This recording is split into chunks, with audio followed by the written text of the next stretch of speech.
मौलाना साहब, आईएमसी के राष्ट्रीय प्रवक्ता जो है और डॉक्टर नकीब साहब, उनकी वीडियो वायरल हुई है, उसमें उन्होंने कुछ पुलिस को लेकर बात की जिसमें मुकदमा लिखवाया गया पुलिस की तरफ नहीं, देखिए से। ऐसा है कि उनके अल्फाज वाकई ठीक नहीं है, लेकिन कभी कभी ऐसा होता है जैसे वहाँ बहुत लड़के शिकायतें लेकर आए थे कि हमारे साथ ऐसा हो गया, हमारे बैनर काट लिए गए और हमारे साथ पुलिस ने बदतमीजी की।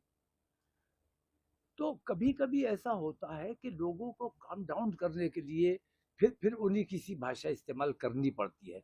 तो असल में डॉक्टर नफीस का वो मकसद नहीं था जो उन्होंने कहा है। उन्हें उन बच्चों के जज्बात को कम डाउन करना था, इसलिए उन्होंने इस किस्म की बात कही, वरना उनके भाई खास जिनसे काम लेना होता है उन्हीं के लिए। अच्छा, खास तौर से उन्होंने ये नहीं कहा कि पुलिस के साथ बदतमीजी की जाएगी या पुलिस को, उन्होंने ये कहा कि जो बैनर काटेगा, आई लव मोहम्मद लिखे हुए जो बैनर काटेगा, क्योंकि पुलिस कुछ अपने मुखबिर किस्म के लोगों के, मुसलमान लोगों को लाके वो बैनर कटवा रही थी। तो ये बैनर काटना ये अपराध है कि नहीं है? ये भी अपराध है। तो अपराध दोनों तरफ से हो रहा है। लेकिन डॉक्टर नफीस की मैं इतनी गलती मानता हूं कि उन्होंने जो कहा वो ठीक नहीं है। लोगों लोगों नहीं, वर्दी फाड़ने की बात नहीं, वर्दी उतारने की बात नहीं। उन्होंने सिर्फ उन बच्चों को शांत करने के लिए गलत अल्फाज का इस्तेमाल किया, ये मैं मानता हूँ। ऐसे ऐसे अल्फाज इस्तेमाल नहीं करने चाहिए। नवरात्रि में मीट बैन, आई लव नहीं, मोहम्मद को बहुत जोड़ अच्छी लगाई। बात है, क्योंकि लव ये जो मीट बैन है, असल में ये लोग नवरात्रि के दौरान गोश्त खाते नहीं हैं। तो इन्हें ऐसा लगता है कि जब हम खा नहीं रहे तो क्यों बिक रहा है। नवरात्रों के दौरान इन्होंने मीट नहीं खाना है, तो मीट तब बिकना चाहिए। मुसलमानों के लिए मीट बिक भी नहीं रहा है। असल में उस हिंदू समाज के लिए मीट बिक रहा है जो अपने मजहबी त्योहारों पर खास तौर से मीट बैन की मांग करता है, क्योंकि उन दिनों में वो खुद नहीं खाता है। हमारे यहाँ मैंने देखा है कि बकर कसाब के बकरे की जो दुकानें हैं वो मंगल के दिन बंद रहती हैं।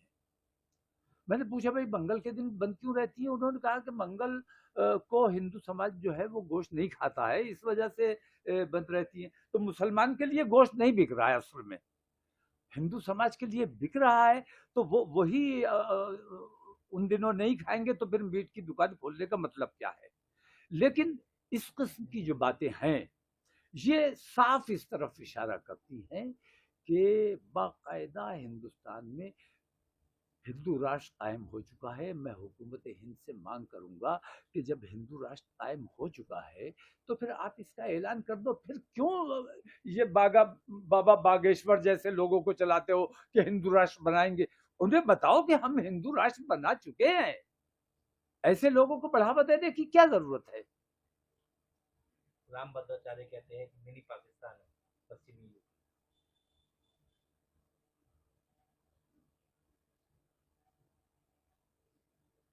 अब बाबा क्या कहते हैं?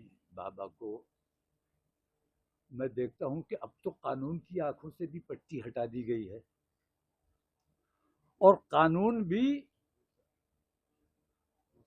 अब ये देखकर काम नहीं कर रहा है, सबूतों के आधार पर काम नहीं कर रहा है, बल्कि ये देख रहा है कि हिंदू है कि मुसलमान है। बाबा साहब जो हैं वो वही बात कहेंगे जिससे मुल्क के माहौल को नुकसान पहुंचे, मुल्क को। बाबा साहब को हुकूमत ने अभी तक ये नहीं बताया है, बाबा राम भद्राचार्य, उनको अभी तक हुकूमत ने ये नहीं बताया है कि हिंदू राष्ट्र कायम हो चुका है, इसलिए वो इस किस्म की गुफ्तगू करते हैं। पाकिस्तान हिंदू समाज ने बनाया है, मुसलमानों ने नहीं बनाया। ये मुसलमानों पर बहतान है, ये मैं पहले बहुत बार कह चुका हूं।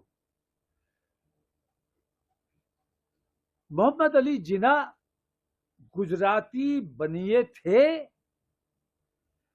जिन्होंने अपने समाज से नाराजगी में बदला लेने के लिए, अपने हिंदू समाज से बदला लेने के लिए, हिंदुस्तान से बदला लेने के लिए, अपनी बिरादरी से बदला लेने के लिए पाकिस्तान की मांग उठाई और पाकिस्तान बनाने का काम किया। ये गुजराती बनियों ने ये काम किया है, मुसलमानों ने नहीं किया है। मौलाना 26 तारीख का क्या कार्यक्रम है और किस तरह से अपना जो है प्रदर्शन करें? 26 तारीख का असल में मसला ये है कि कानपुर में जो हुआ और उसके बाद पूरे हिंदुस्तान में जिस किस्म की बेचैनी का माहौल मुसलमानों में बना, उसको देखते हुए ऐसा महसूस हुआ कि लीडरलेस तरीके से मुख्तलिफ मोहल्लों से, मुख्तलिफ जगहों से लोग निकलना शुरू हुए। तो ऐसा निकलना जो है, मैं ये समझता हूँ ये मुनासिब नहीं है। इस वजह से हमने 26 तारीख का प्रोग्राम रखा कि अपने लोग अपने जज्बात का इजहार कर सकें और हम अपने मुल्क के राष्ट्रपति को ज्ञापन देना चाहते हैं और पुरसुकून और पुरअमन तरीके से हम अपना ये काम करना चाहते हैं। मेरे नाम से किसी ने कहा कि बाज़ार बंद कराया जाएगा और क्या किया जाएगा, ऐसा कोई प्रोग्राम हमारा नहीं है। हमारा सिर्फ इतना है कि इस्लामिया इंटर कॉलेज की फील्ड में हम जमा होंगे और वहाँ से हम 4 बजे कलेक्ट्रेट के लिए रवाना होंगे और वहाँ ज़िलाधिकारी को ज्ञापन दिया जाएगा। जिले में निषेधाज्ञा 27 सितंबर तक लगी हुई है, ऐसे में आप प्रदर्शन किस तरह का परमिशन लेंगे क्या? नहीं, परमिशन हमने इत्तला कर दी है, नोटिस दे दिया है और ये ज़िला इंतज़ामिया की जिम्मेदारी है कि वो अपनी तमाम चीज़ों को देखे और कहीं किसी किस्म की ऐसी चीज़ ना हो जिससे शहर के या मुल्क के अमन को नुकसान पहुँचे। तो हमारा पुरसुकून प्रोग्राम है और राष्ट्रपति को ज्ञापन देना है सिर्फ, और इसमें किसी किस्म की कोई न राजनीति है, बल्कि मजहबी जज्बात जो रोज़ाना भड़काए जा रहे हैं। हर जगह से ये खबर आ रही है कि रसूल आज़म की शान में गुस्ताखी की गई, रोज़ाना लिंचिंग मुल्क में की जा रही है, कहीं ना कहीं से रोज़ाना खबर आती है। इन हालात में मुसलमानों में जो बेचैनियाँ हैं, इनको देखते हुए मुझे ये अंदेशा है कि चूंकि मुसलमानों के पास खोने के लिए तो कुछ नहीं है, कहीं ऐसा ना हो कि मुसलमान तमाम लोगों से नाउम्मीद होकर, तमाम पार्टियों से नाउम्मीद होकर, क्योंकि हुकूमत एक तरफा कार्रवाई कर रही है, हुकूमत मुसलमानों की सुन रही है, मुसलमानों के खिलाफ मुसलसल फैसले किए जा रहे हैं, हत्ता के चुनाव आयोग जैसी आयोग को इस्तेमाल किया जा रहा है, एनआरसी को बाईपास तरीके से लागू कराने की चुनाव आयोग के जरिए। तो हुकूमत के दबाव में तमाम एजेंसियां काम कर रही हैं, पुलिस, प्रशासन, प्रेस, ये तमाम मुसलमानों के खिलाफ मुत्तहिदा महाज खोला हुआ है। ऐसी सूरत में मुसलमान कहाँ जाए, किससे गुहार लगाए?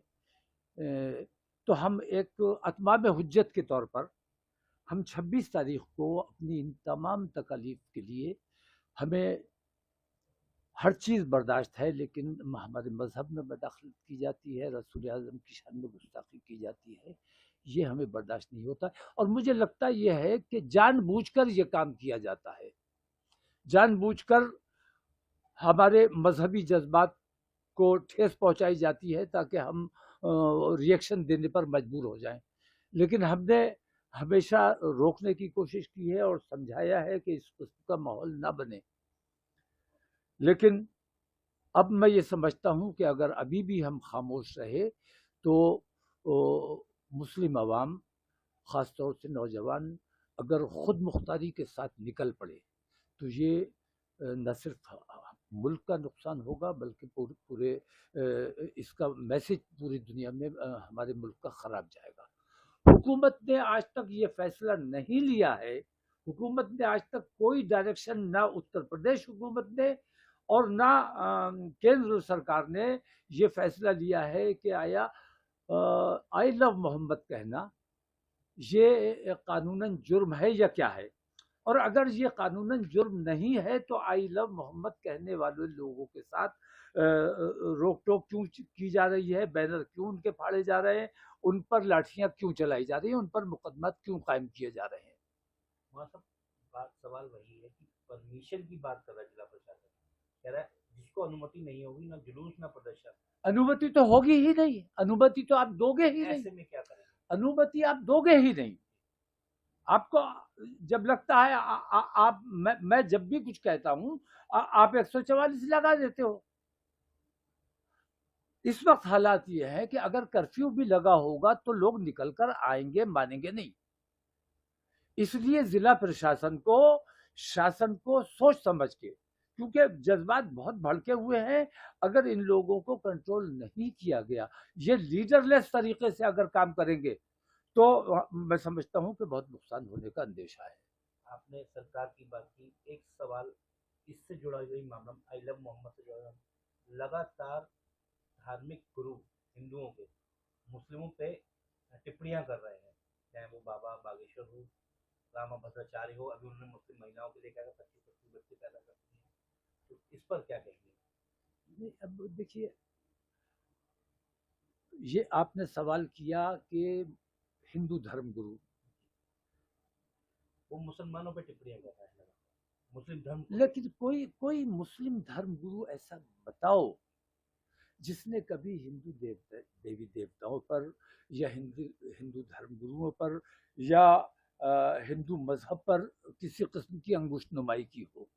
तो मुसलमानों को जद्दोकोब कौन कर रहा है, छेड़ने की कोशिश कौन कर रहा है, फसाद करने की कोशिश कौन कर रहा है। ये फसाद अगर हमारे जो हिंदू धर्म गुरु आपने कहा, जिन्हें अमन की बात करना चाहिए, शांति की बात करना चाहिए, अगर वो इस किस्म की बात करते हैं तो ये देशद्रोह की श्रेणी में आता है कि नहीं आता है, ये तो हुकूमत ने फैसले करने हैं। हम कुछ भी कहे, हम हमारे बच्चों को मार डाला जाए, हमारे बुजुर्गों की बेइज्जती कर दी जाए, हम पर झूठा इल्जाम लगाता है, हम लव जिहाद करते हैं। असल में लव जिहाद का लफ्ज इन्होंने तब ईजाद किया जब ये लव ट्रैप करने लगे। लव ट्रैप कर करके इन्होंने हमारी कितनी बेटियों को बहका लिया, और इन पर अंगुष्ठ नुमाई ना की जाए इसलिए इन्होंने हिंदू समाज में ये लव जिहाद का ट्रेंड फैलाया। और प्रेस आपकी है, प्रेस के जरिए आप जो चाहते हैं परोस देते हैं, हमारी बात आम हिंदू तक नहीं पहुंचने दी जाती। मैं ये कहना चाहता हूं कि मैं अपने मुल्क से मोहब्बत करता हूं और हिंदुस्तान के मुसलमानों का बच्चा बच्चा अपने वतन से मोहब्बत करता है। हुब्बुल वतनी ईमान का जुज है। जो सच्चा मुसलमान होगा वो अपने वतन से मोहब्बत करेगा। मैं ये कहना चाहता हूं कि मेरे मुल्क के बच्चे, मेरे मुल्क के नौजवान अपने मुल्क में जो नेपाल में हुआ या जो बांग्लादेश में हुआ, बांग्लादेशियों ने अपने ही देश को जलाने और तोड़ने का काम किया। क्या वो देश प्रेमी नहीं थे? हम देश प्रेमी हैं, और ये सबूत है इस बात का कि हम तमाम तकलीफें बर्दाश्त करने के बावजूद आज तक खामोश हैं। आज आप ये देखिए कि हमारी सरपरस्ती करने वाला कोई नहीं है। तमाम पार्टियां सिर्फ हमारे वोटों पर नजर रखती हैं, हमसे हमदर्दी किसी को नहीं है। भारतीय जनता पार्टी, आरएसएस और ये तमाम हिंदूवादी संगठन जितने हैं, ये हमसे खुलेआम दुश्मनी कर रहे हैं। सरकार ने खुलेआम दुश्मनी का ऐलान कर दिया है। पुलिस प्रशासन, प्रेस हमारे खिलाफ माहौल बना रहे हैं। तमाम एजेंसीज को मुसलमानों के खिलाफ इस्तेमाल किया जा रहा है। इसके बावजूद मुसलमान ने अभी तक अपने मुल्क से मोहब्बत में कोई भी फैसला नहीं लिया है। अगर ये मुसलमान हम लोगों से, हमारे उलमा से नाउम्मीद होकर खुद मुख्तारी से कोई फैसला करने पर मजबूर हो गए तो हिंदुस्तान को, मुझसे बार बार कहा जाता है मैं धमकी दे रहा हूं, मैं धमकी नहीं दे रहा हूं, मैं ये बताना चाह रहा हूं कि मुसलमानों के पास खोने के लिए कुछ नहीं है। अगर उन्होंने कहीं हम लोगों से नाउम्मीद होकर, अपने उलमा से नाउम्मीद होकर अगर खुद मुख्तारी से कोई फैसला कर लिया, तो उसके नुकसानात हमारे देश को बर्दाश्त करने पड़ेंगे, हमारी कौम को बर्दाश्त करने पड़ेंगे। इसलिए मैं ये चाहता हूं कि उनके जो मजहबी जज्बात हैं, आप हमारे साथ पूरी दुश्मनी करते रहो, हमारे बच्चों को कत्ल करते रहो, लेकिन मजहब में मदाखलत मत करो। अगर वो आई लव मोहम्मद कह रहे हैं तो उन पर पाबंदी मत लगाओ, उन पर मुकदमे मत लगाओ, उनको रोक टोक करने की कोशिश मत करो। 26 तारीख को जो हम ज्ञापन देने जा रहे हैं, अगर इसमें जिद जबरदस्ती की जाएगी तो ये ना हमारे शहर के लिए मुनासिब होगा, ना हमारे देश के और प्रदेश के लिए मुनासिब होगा। हम पिछली जितनी बार भी निकले हैं, हम पुरअमन तरीके से निकले हैं और पुरअमन तरीके से घरों को वापस गए हैं। इस बार भी मैं यकीन दहानी कराना चाहता हूं कि हम पुरअमन तरीके से अपने मुल्क की राष्ट्रपति को अपनी तकलीफें, अपनी परेशानियां बयान करना चाहते हैं, ज्ञापन देना चाहते हैं। जो मुकदमे लगाए गए, क्या वो वापसी करेगी सरकार? करना चाहिए। झूठे मुकदमे हैं, तमाम झूठे मुकदमे हैं। देश का संविधान, देखिए हिंदुस्तान में इस वक्त अघोषित तरीके से बाकायदा इन्होंने हिंदू राष्ट्र कायम कर लिया है। मुसलमानों की कहीं कोई सुनवाई नहीं हो रही है, मुसलमान पर कहीं जुल्म हो रहा है, ज्यादती हो रही है, रसूल आजम की शान में गुस्ताखी हो रही है। मुसलमान इकट्ठे होकर थाने जाते हैं कि रिपोर्ट लिख लीजिए, फला शख्स ने ये बेहुरमती की है, उन्हीं लोगों पर मुकदमा कर दिया जाता है, उन्हीं लोगों को जेल में डाल दिया जाता है। तो हम थाने नहीं जा सकते, हम अपनी शिकायत थाने में लेकर नहीं जा सकते, क्योंकि वहां हिंदुत्व दरोगा की शक्ल में बैठा हुआ है, हिंदुत्व प्रेस की शक्ल में बैठा हुआ है, हिंदुत्व तमाम जगहों पे। तो ये जो हिंदू मुस्लिम का माहौल देश में बना दिया गया है, ये किसने बनाया है और ये देश के लिए कितना फायदेमंद है या कितना घातक है, ये फैसला करना हुकूमत का काम है और हिंदू समाज का काम है। अगर जो आपकी मांग है, प्रदर्शन अगर नहीं करने दें तो क्या? नहीं, प्रदर्शन जो राष्ट्रीय नहीं, प्रदर्शन हम कर ही नहीं रहे हैं। जो ज्ञापन देने की ज्ञापन देने से हमें नहीं रोका जा सकता। ज्ञापन देने से हमें क्यों रोकोगे? क्या हम हिंदुस्तान के नागरिक नहीं हैं? हम अपने राष्ट्रपति को अपनी तकलीफ, अपने डीएम को के माध्यम से अपनी तकलीफें बयान नहीं कर सकते? या तो ये कहिए कि हिंदुस्तान का मुसलमान हिंदुस्तानी नहीं है। हमें हमारे जो इख्तियारात हैं, ज्ञापन देने का हमें इख्तियार है, अपनी तकलीफ बयान करने का हमें इख्तियार है, या हमारे इख्तियार सल्ब कर लिए गए हैं? अगर हमारे इख्तियार सल्ब कर लिए गए हैं तो आप ऐलान कीजिए।